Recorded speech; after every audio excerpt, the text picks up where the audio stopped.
Hey, welcome to Optimize Your Body with Martin Silva, where we talk raw, uncut facts to truly help you optimize your body.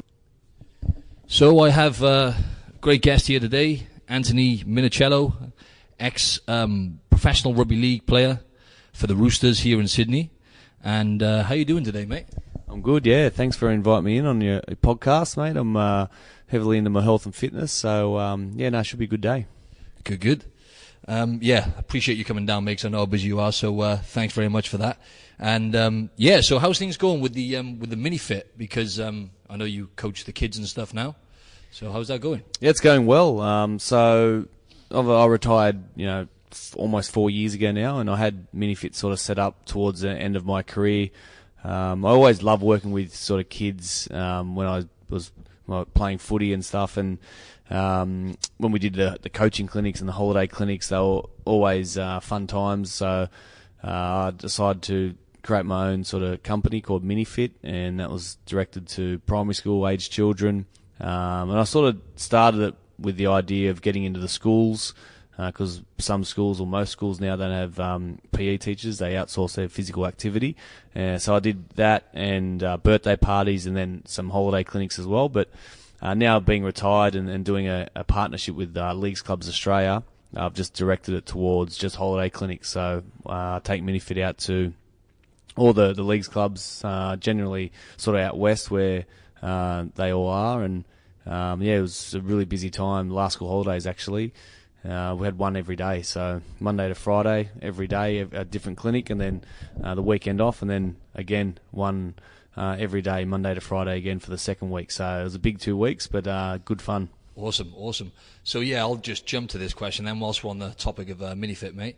I just wanted to, because it's great that you're doing this kind of thing, because I think this day and age, getting kids moving, active, and keeping them involved with fitness and exercise, I think is very important, right? So, how do you think that's what kind of impact do you think that's having on the children?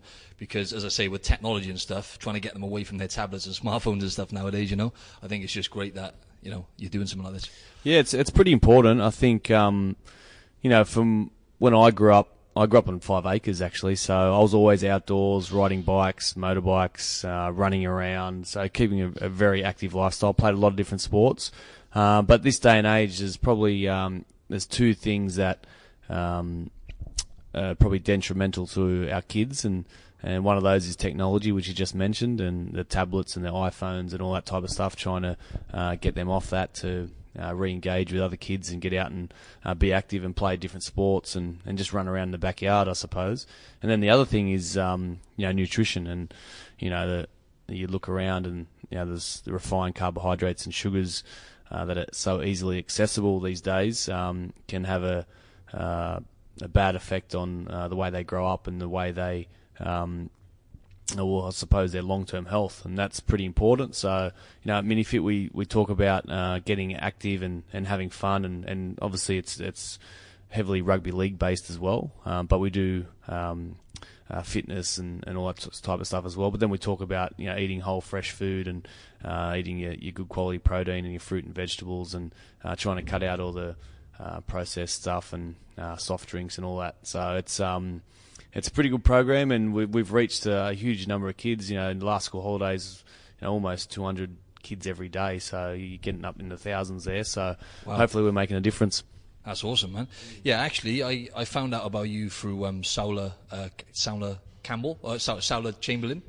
Sula, yeah, that's right. Sorry, it's Chamberlain, a surname. Sorry. Yeah, that's right. Yeah. That's right. Yeah, and she, because I know she said she was doing the nutrition for the Roosters, the team you used to play for a while. And I'm glad you touched upon the point there, because I always stress this to people, how important it is to steer clear, or at least reduce the amount of pro-inflammatory food you have, because we don't realize, people are not really mindful enough to know, the vegetable oils, even canola oil, sunflower, all those things that you find are pretty much terrible, combined with the refined sugars, and it's really doing some damage to people's gut, and then what else, and people gaining weight and whatnot. And I think the kids, how do you, what I was going to ask you is, how do you kind of, what is it you educate them about, and how do you get your message across with the whole food approach, because they're constantly bombarded with. Yeah, it's with obviously kids, you got to keep it pretty basic. Yeah, of course. So we give them a booklet at the end of the session, along with a hat as well. But in the booklet, it talks about exercise, talks about nutrition, talks about hydration, talks about sleep. So if you get those three things on the right track, then you're going to grow up healthy and strong, and that's part of the booklet. Growing up healthy and strong. I asked the kids about nutrition, about whole fresh food. What does that mean to you? What are some types of protein? What are the vegetables that you like? So we just get the kids, or the conversation going with the kids, and just get them to ask questions. And I ask them about, what happens if we drank soft drink every day, or what happens if we ate bad food every day? And most kids put their hand up and say, look, we'll get sick, or we'll get a disease, or even people say we'll get type 2 diabetes, which is on the cards. So the kids are generally, they're pretty smart, but because it's everywhere, all these foods are everywhere, and it's easy to access them at any time, any point in the day. It's just convenient. So, but trying to educate the kids that eating real food matters for their body and their long-term health is pretty important. And then the booklet has tips and hints about for the parents as well. So keeping that quite general. And but yeah, look, I've gone into the health and fitness area quite a lot deeper than that, because I've had my own experiences with my injuries as well. So it's something that I love. Awesome. Yeah, that's great. So I'm glad you touched upon that. I was going to go into something then about just one quick thing about kids, and you saying they're smart. They're a lot smarter than what people think, aren't they? So I was just going to quickly ask you, like with Yorks, I know you've got kids of your own, right? Yep. Like how do you, and how do you manage it? Because obviously they basically pretty much mimic what you do, right? So I guess you eat a lot of healthy foods and stuff, and I know obviously you can't they've got to have a life. They go to parties and they have. Yeah. But how do you apply the principles you teach the kids to your kids? Well, at home I'm pretty meticulous with Azura, my daughter, who's 4.5. So all our food is from the best sourced food. So if I'm getting protein, it's all pasture-raised protein at home. Organic fruit and vegetables. We do a lot of bone broths, which Azura loves. A lot of slow cooks, and I get her involved in the cooking process. So she sees that making something, she gets excited about it. So when it comes out of the oven or it comes out of the pan, then she's put some effort into making it. So that helps. She'll go in and out of phases with vegetables and meat and whatnot. But I know that she's got a strong foundation at home, because she basically has bone broth most days. Good quality protein at night with vegetables and fruit. And then when, as you mentioned before, kids' parties, when we're out at a party, then be a kid, go and enjoy yourself. Try and limit it a little bit. I try and limit it a little bit, but I let her be a kid and enjoy the cake and stuff like that. But when she's at home, I know she's got a strong foundation, so which is pretty important. Great stuff. Yeah, going into your rugby career now, your footy career even, rugby league. I looked at your stats and pretty impressive, mate. In terms of the Sydney Roosters, which are, by the way, folks, they're like a top-level rugby league team here in Sydney. Do you still hold the record for the most caps? Or I do, yeah, 302 games. 302 games, yeah. Jeez. So playing at that level and actually that amount of games for that long, because what period was that over? How many years? So I started in 2000, I was 19, and then retired at 2014, and I was 34. Wow. Yep. That's a big stretch. You did your time there, mate. Good work. But no, I was just going to ask you, how the hell did you structure your life, like your personal life and everything else, around your career as a top-level elite rugby player? So I'll give you a basic rundown of my career. So as I mentioned earlier, I grew up on 5 acres, so being active was a huge part of my life. And then I'm from an Italian background, so both parents are Italian heritage, and the Italian philosophy is to grow your own, cook your own. So we had our own cows, our own chickens, our own eggs, vegetable patches, fruit trees, all in the backyard. And my mum's a pretty good cook. So we used to get the local butcher over once a year and chop up the cow and throw the meat in the freezer. And it's all pasture raised as nature intended it. So we get the benefits of all that. And my brother's still playing now professionally. My sister played high level netball and is now a physio. So we're all involved in sport, but we had a great foundation of nutrition with not knowing about it just by living off the land, basically. And then I signed at the Roosters at 16 and moved at home at 18. But made my debut in 2000, as I mentioned, at 19. But I didn't get injured for the first 6 years of my career, not one injury. So I played the most amount of games at anyone in the NRL. And then basically I was out every weekend, drinking, partying, as you do, there's a bit of a huge drinking culture back in the early 2000s. Eating out every night because I was living with the boys in the East.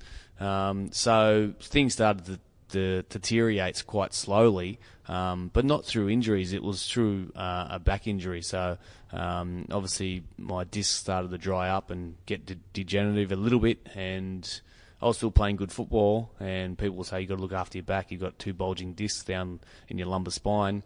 But, I was, winning these awards. We won a grand final already, so I was just taking things for granted. I wasn't really listening.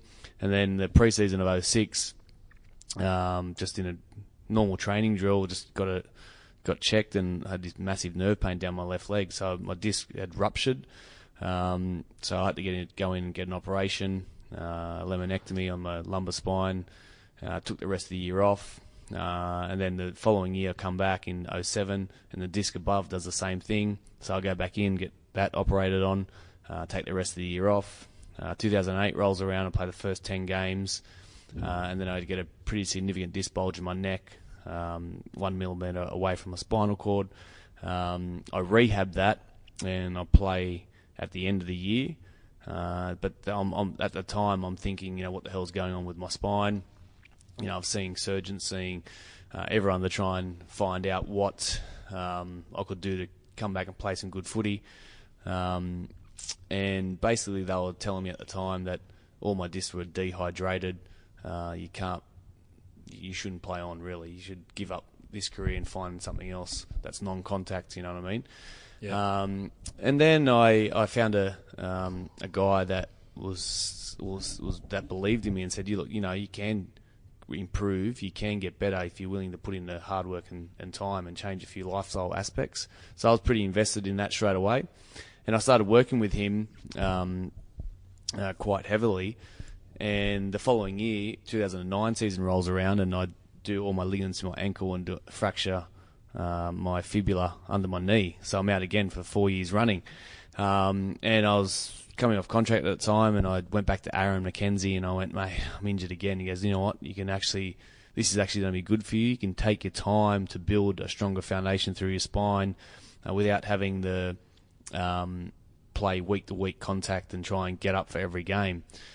So, Aaron and I worked together at his fitness studio, Origin of Energy. And basically he was talking to me mostly about nutrition and what it plays, the role it plays in recovery, your long-term health. And then I thought, basically, this is how I used to eat when I was a kid. Eating more natural fats, lower carbohydrate spectrum, cutting out the refined carbs and sugars, good quality protein, the good quality oils, getting rid of all the vegetable oils and industrial seed oils that create havoc in the body and the artery walls. And I just jumped onto it. I was 100% invested in it, and I just seen a transformation within myself straight away. I had some gut issues as well. I had ulcers developing, and so it wasn't just injuries. It was starting to get health issues, and I was only in my 20s still. So I seen all that transform and fade away just through nutrition. So that was pretty eye-opening to me. So I was heavily invested in that, and now I am still to this day, where we talk about that a little bit at Minifit, but we've got some other programs and some other keynote stuff that I do. That I talk about nutrition, and I give them 4 steps. The source of your food is step 1, the importance of that. Step 2 is the process of it, how you cook it and what oils you cook with. And step 3 is eliminating the bad stuff that's going to ruin performance and keep us sick for longer. And then step 4 is the intermittent fasting and the role that plays on long-term health as well. So this is the space I love and learn about every day. Oh, mate, so many questions coming to mind then, but I'll just go into, because nutrition is something I'm really fascinated about and learning a lot about. And yeah, I was just going to say about like intermittent fasting. That's something I do on a daily basis as well. And it's just like I keep kind of, on a lot of my podcast episodes, I end up with the same message, when it comes to nutrition. It's like, obviously most people overeat, like we said, refined carbohydrates, refined sugars, which you'll find in, white breads and white pastas, and then not to mention all the rest of the stuff that comes out of packets. But if you could just give us a quick heads up, intermittent fasting, do you do that at the moment yourself? And do you, like, what kind of foods do you eat now? Do you eat quite a high-fat diet with low carbohydrates generally? How do you work it right now? And if you could, mate, when you were actually at your top level training as well, if you can remember, for example, on a day you played a big game, what kind of carbs? I don't know, anything you've got, mate. Yeah. So this is there's a couple of questions in that. I'll start with I practice. We'll start with the fasting. I practice intermittent fasting every day. So I haven't eaten yet today. So I've gone almost 16 hours without food. And if you tell everyone this, the conventional nutritionists will say, "What are you doing? You're starving yourself." But the science backs the fasting up. Well, so fasting's been around for hundreds of years. Every culture, every religion has done it. It's just been lost, and now it's come back into fashion a little bit now. But the benefits from fasting and not eating, the body can turn its attention to cellular repair, regeneration of the body. Raising your own stem cell production and hormone levels to fix old injuries and even gene expression. Gene expression. Like it's the science behind it all, and the stuff that's coming out with the benefits of fasting is amazing.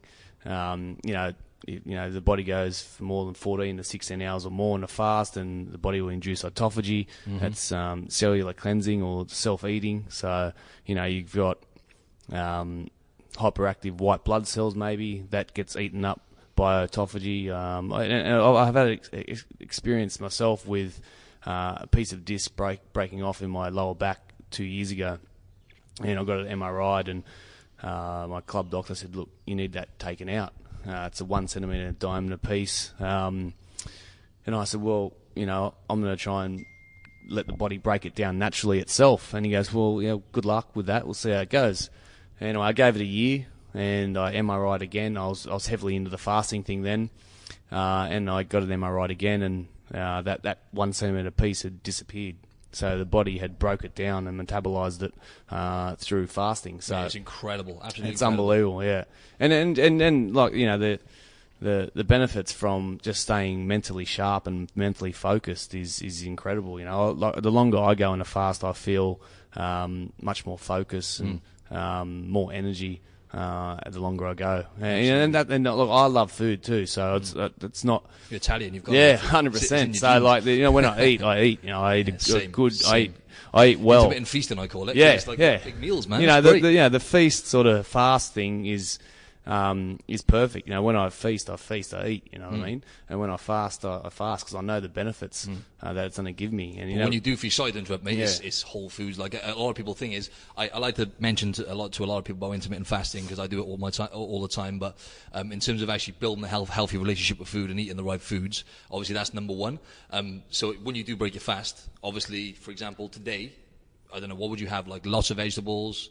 Like, give us an example. So today I probably might duck into Silva's after this and get a takeaway slow cooked meal. I think she's got lamb shoulder, slow cooked lamb shoulder with some root vegetables. So like with the diet sort of thing too. With I've done keto pretty strictly, paleo, the intermittent fasting thing. I like to keep the diet variation there, so I'm not staying on one specific diet all the time because I think the body adapts to that and gets resistant, and then obviously you'll plateau after a certain amount of time.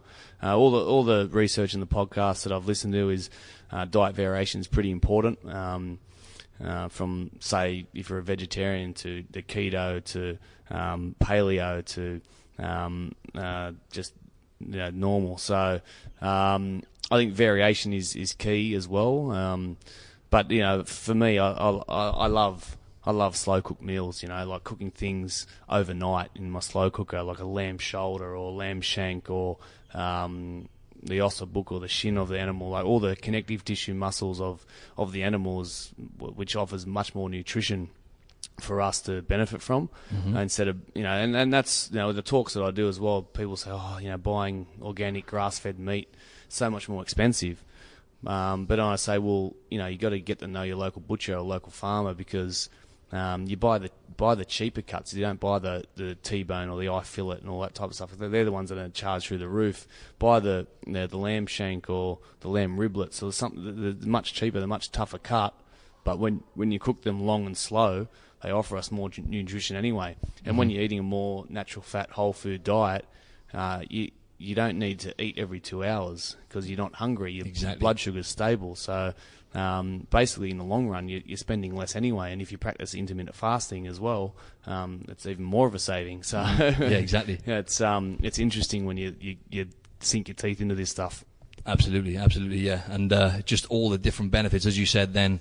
Yeah, I could go on forever, but like you said, it was just blew my mind then when you were saying about your injury, because that just goes to show a guy at your level has actually just said that on a podcast. That was one of the big driving benefits behind your recovery was the fasting, right? Well, 100%. And I wish I was into the fasting. I knew about the fasting thing when I was playing, because I would have tested it out where I would have maybe played in a little bit of a fasted state, not too long, but a little bit of a fasted state where my mind and my mental clarity is really clear. I would have been interested to play a game and feel the difference of energy or clarity. So yeah, it's an interesting space. And also I did mention before that I MRI'd my back again when I retired. And as I mentioned before, all my discs were black in 2007 when I had that initial MRI, and that doctor said, look, basically find a new career. Ruptured discs, right? Two, yeah. I had two discs already operated on. I had another small disc bulge in my T11, in my thoracic. Then I had a significant disc bulge in my C5, C6, in my neck. So, and then we just went and MRI'd my whole back, and all the discs were black. And he said, look, basically you got to find a new sport. All these discs are degenerative. They should be white and they're black. So we walked out of the meeting pretty dire, and that's when I ended up meeting Aaron. And then when I MRI'd my back in 2014 when I retired, all my discs are white again, except the ones I got operated on naturally. They've been damaged, but all the rest are white again. And no doctor was telling me that could happen. And that's all through nutrition. So I'm no doctor, no nutritionist, but I've lived the standard Australian diet, and I know where that got me. It got me injuries and health problems. That's exactly right. So eating a more natural fat, healthy fat diet with good quality protein, good quality vegetables, and practicing the intermittent fasting as well. I just seen that the benefits, and the benefits are there on scans, I've blood tested myself. I've done all the tests, and my results are better now than when I was actually playing professional sport. Insane. But yeah, like you were just saying about rotating foods then, and the importance of actually not sticking to one thing when it comes to your food. And like that's something, because I get gut issues a lot myself, and just much like yourself actually, it's probably primarily from eating a UK diet back in the day, and obviously other factors come into it as well, and whatnot. But yeah, but I still get gut issues now, and it just hit the nail on the head. Then I need to dip into I haven't fully done keto yet, the low carb thing. Yep. And how did you find that? Just quickly explain to people what keto is, if you don't mind. Yeah, the ketogenic diet is so you're in a state of nutritional ketosis. So if you've got a blood glucose meter, and you can get these from the chemist, which I've got, and you can test your blood sugar, and you can test your blood ketone level as well. So if you're 0.5 and above, that means you're in nutritional ketosis, and when you're in ketosis, that means the liver's producing ketones, which is another fuel source for our brain and our bodies. So the body runs on two systems, glucose and ketones. So when glycogen runs out or glucose runs out, the body will switch from burning glucose, which is carbohydrates, to burning fat as fuel, and that's a more of a premium fuel source for us, much more cleaner fuel source. So if you're eating keto, that means you're on a more healthy, high-fat diet, moderate protein, and really low carbohydrates. More above-ground vegetables that don't give you a spike in blood sugar. And that means the body will start producing ketones, and you're burning fat as fuel. So these stores are harder to access, but when you do access them, you'll feel pretty amazing. Just the mental clarity around it all, and then. But the thing is, like people that are full keto, they advocates of it. I don't think you can stay in that ketogenic diet for too long. Very restrictive, isn't it? Yeah, it is very restrictive. But then, the body, as we mentioned earlier, will adapt and get resistant to it. So cycling in and out of that, practicing the fasting, letting the body recover and repair and regenerate is pretty important. And then, if you do have a birthday on, or you have a special occasion, or it's Christmas or Easter, feast on whatever you want. But you've got the tools to recover and repair when you get back into the good whole natural food and fasting. Awesome. Thanks, man. I'm going to cut the nutrition part off there because we'll just talk the whole I thing know, about me too. all good. Mate, your knowledge has blown me away on nutrition. It's great to hear. I was just going to ask you about your career. What was your what would you say was the peak of your career, and also basically what was the best part about being a top level athlete, and what would you say was the peak of your career? Oh well, being a top level athlete is it's pretty amazing if you think about it. Like you go into work, go into training every day with 25 of your best mates, and you're just hanging out with your mates, and you train, and you have these really high ups and downs. Professional sport is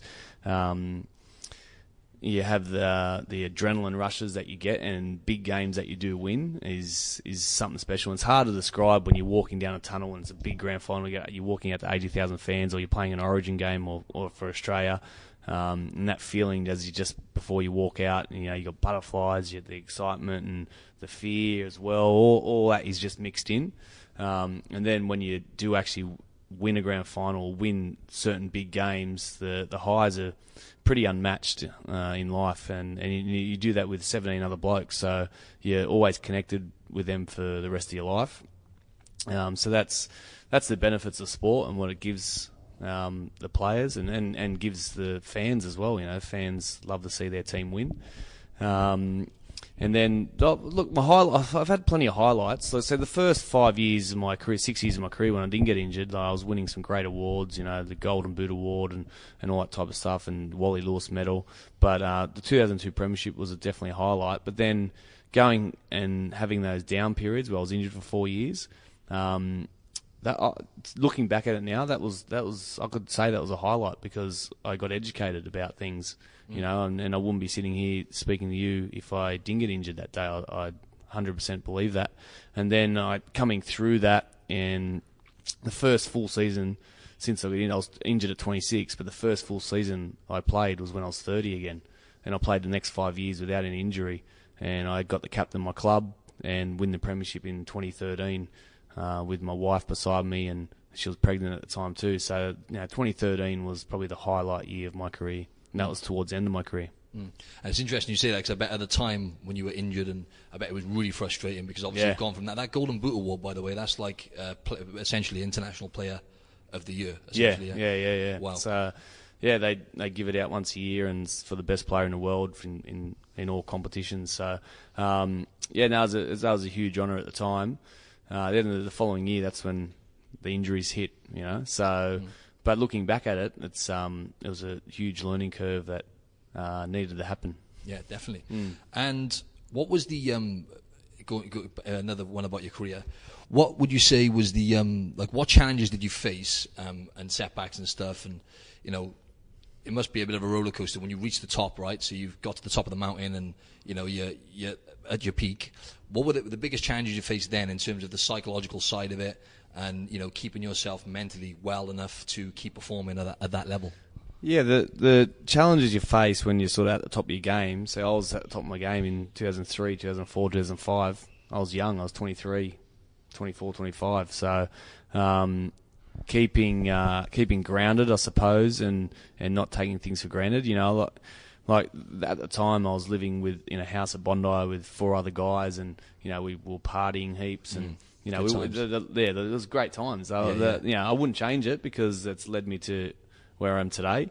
But if I knew some of the knowledge I knew now just back then, you know, you would have applied the nutrition stuff back then and really seen how much heights you could have gone to. You know what I mean? But that's all life and part of learning. So you know, I don't regret anything. We did some silly things, but great memories. You know, like you know, we get together with those boys and we just talk about the house where we live.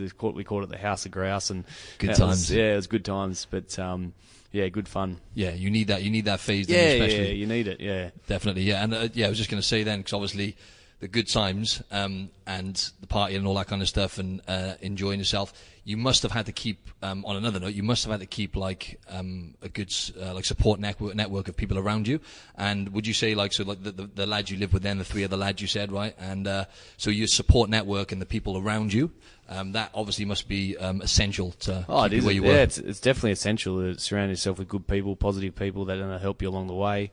Obviously, my parents are first and foremost. You know, they my dad worked his butt off to give us kids the opportunity to play whatever sport we wanted. We played a lot of sports. My mum filmed every game, took us everywhere. So they're our biggest supporters.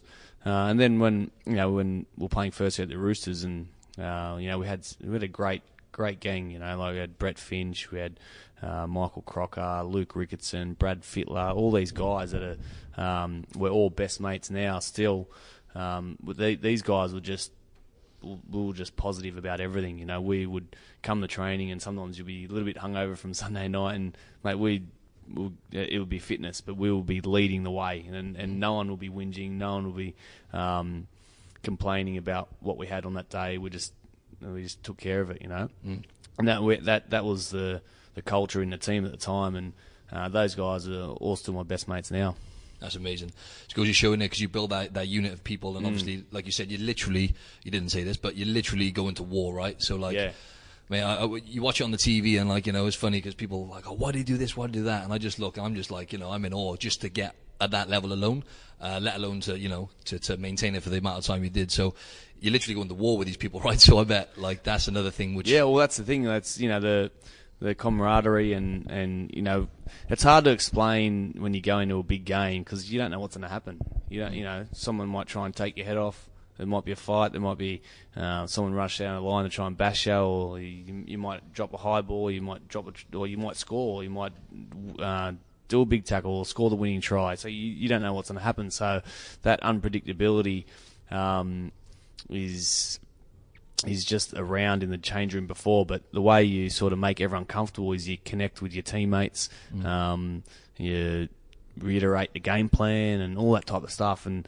when it all comes together and then you win that big game, you've just looked the 17 guys in the eye and you've just come through a massive game that you've just won, a grand final or whatever it may be. So yeah, you're connected for life from because that feeling is certainly hard to replicate in general work or general life. You know, it's the highs are pretty high.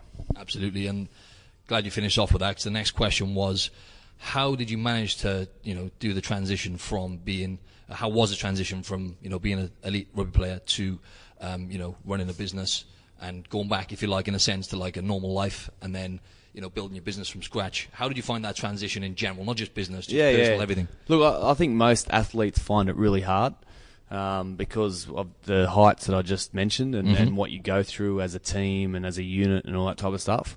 But for me in 2014, the year prior, end of 13, I had my daughter Azura. I found it really hard to get into the pre-season. I wanted to be home a little bit more, but I was sort of mentally done.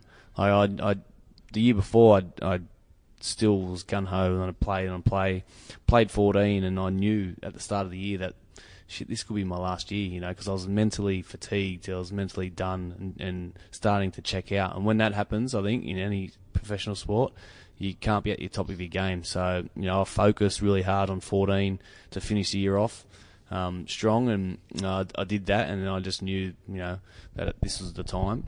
So, but the thing was that the transition took a couple of years in the planning too. You know, like from organising a role at the Roosters still, and positioning Minifit to get a little bit busier. Doing some stuff with the NRL community team, and I was pretty lucky because I had a lot of connections built up because I stayed at the club for 18 years. So I was pretty much luckier than most. If some of my mates chopped and changed different clubs, and when they retired, they found it really hard, and some of them are still struggling now, trying to find their way and their passion, you know, and find a new purpose. But my new purpose was this space, health and fitness, because I've learnt so much from my injuries, and this was something that I wanted to direct my life into, you know. So that's something that was a new focus of mine, and that's what I dived into. Dived into Minifit, and then I'm still connected with the club, so I'm still around rugby league. So it's been a smoother transition. Yeah. Awesome. Literally a couple more questions. That was great, man. Thanks a lot for that. Pretty much covered my next two almost there, so that's great. You're on fire, mate. No, I was just going to say, like, mental health. I'm really trying to spread the message out there. Yep. Because I had some issues when I was younger in terms of, you know, some like mental health issues, and I've had like 2 guys on this podcast who've got their own mental health awareness groups, because I think it's becoming a bit of almost like an epidemic now, the amount of people that are suffering with mental health ailments, and I think the stats are like 1 in 5 people. Yeah, it's terrible. Yeah, it's terrible.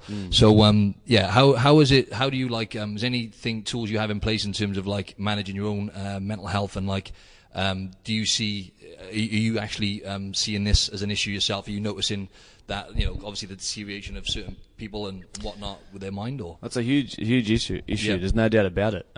That's more and more people you find every day that are saying, yeah, no, I've got a few issues, got a few mental health issues, I need help. But what I look at it is the way you run your lifestyle. You know, if you're getting quality sleep every night, 7 to 8 hours, you know, for me, I wake up and obviously brush my teeth, but then I have a big glass of water with a pinch of salt in it, and then I try and get some natural sunlight or do some nice breathing. And then I train or do some exercise, and then I've started my day, you know, and I head to work, and then I have good food at lunch, and I have good food at dinner, you know, like cutting the whole lifestyle aspect comes into it with, you know, what you eat, cutting out the inflammation with refined carbohydrates and sugar, getting good quality sleep, hydration.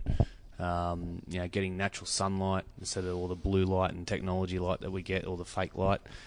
So everything is, I believe everything is connected. Definitely. You know what I mean? So, and relationships, sorry to interrupt there, relationships and social connections, yeah, really social important, connection right? is huge. Yeah, you know? yeah. So, you know, finding someone that is in the same sort of area or space as you, and training with those guys, or creating a good community base around that, and communicating with your loved ones as well is important. So everything is connected. So I think if you're doing little things right, from nutrition, hydration, sleep, community, family, natural sun. Apologies, everyone. Minor technical error there. We cut out for around 30 seconds, but Anthony went on to finish to say about natural daylight, how important that was, and then the next thing was relationships and social connections, how important they were. And the next question was, Anthony, what is your favourite quote or saying you would like to mention to the listeners? Treat others the way you would like to be treated yourself. Yep. Awesome. That's great, man. Thanks a lot for your time. And where can the listeners find you? So socials? My Instagram is Minichiello001. You can look me up on progression.io as well, and minifit.com.au. Awesome. Thanks very much for your time, mate. Beautiful. Appreciate it. Thank you. Cheers, buddy.